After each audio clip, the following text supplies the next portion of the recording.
విశ్వాసాన్ని కూడా ఈ సందర్భంగా నేను మీ అందరికి కల్పిస్తూ ఉన్నాను. ఉట్టి నోటి మాటతో కాకుండా దాన్ని ఒక ఉద్యమంలాగా ఇవాళ తెలంగాణ ఉద్యమకారుల కోసం ఎట్లయితే భూ పోరాటాలు చేస్తూ ఉన్నాము, తెలంగాణ అమరవీరుల కుటుంబాల కోసం ఎట్లయితే పోరాటం చేస్తూ ఉన్నాము, మాజీ మావోయిస్టు కుటుంబాలు వాళ్ళ సంక్షేమం కోసం కూడా అదే రీతిలో ఖచ్చితంగా పోరాడతామని చెప్పి ఈ సందర్భంగా తెలియజేస్తూ, మరి ఇట్లా అనేక కళలు ఉన్నాయి, అనేక ఆకాంక్షలు ఉన్నాయి, వాటి కోసం పోరాటం చేసేటటువంటి శక్తి ఉంది. ఆ పోరాటానికి స్ఫూర్తి ఇచ్చినటువంటి మారోజు వీరన్న గారి పార్టీ ఇవాళ మాకు తోడైంది కాబట్టి ఇక మనం ఆపేటటువంటి శక్తి ఈ రాష్ట్రంలో ఎవరికి లేదు. ఖచ్చితంగా ముందడుగేస్తాం. మనందరం కూడా సమన్వయం చేసుకుందాం.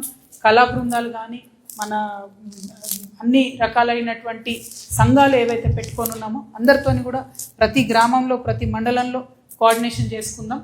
మనం రాజకీయ శక్తిగా కూడా ఎదగాల్సినటువంటి అవసరం ఉంది.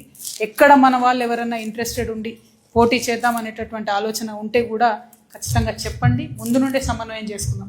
ఎందుకంటే మా రోజు వీరన్న సైనికులు అంటే ఇది నేను ఉట్టిగా చెప్పడం లేదు, ఆలోచించి తెలుసుకొని చెప్తున్నా.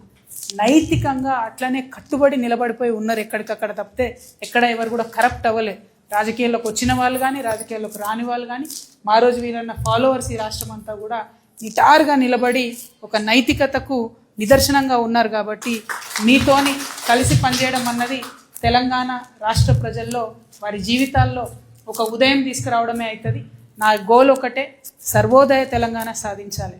సర్వోదయ అంటే ఏంటంటే సర్వ అంటే అందరూ, ఉదయం అంటే పొద్దు, ప్రతి ఒక్కరి జీవితంలో పొద్దు పొడవాలనేటటువంటి ఆలోచనతో ముందుకు పోతా ఉన్నాం. కాబట్టి మీరు కలిసి రావడం, మీరు ఇచ్చేటటువంటి నైతిక బలం, స్థైర్యం దాన్ని ఆయుధంగా చేసుకొని ముందుకు వెళ్తామని చెప్పి తెలియజేస్తూ, ఇంత దూరం నుంచి అన్ని జిల్లాల నుంచి తరలి వచ్చినటువంటి సిపిఎస్యుఐ పార్టీ సభ్యులకు, కేంద్ర కమిటీ రాష్ట్ర కమిటీ సభ్యులకు, ముఖ్యంగా మా అక్క చెల్లెళ్ళకు అందరికీ కూడా హృదయపూర్వకంగా మరొకసారి ధన్యవాదాలు. జై తెలంగాణ.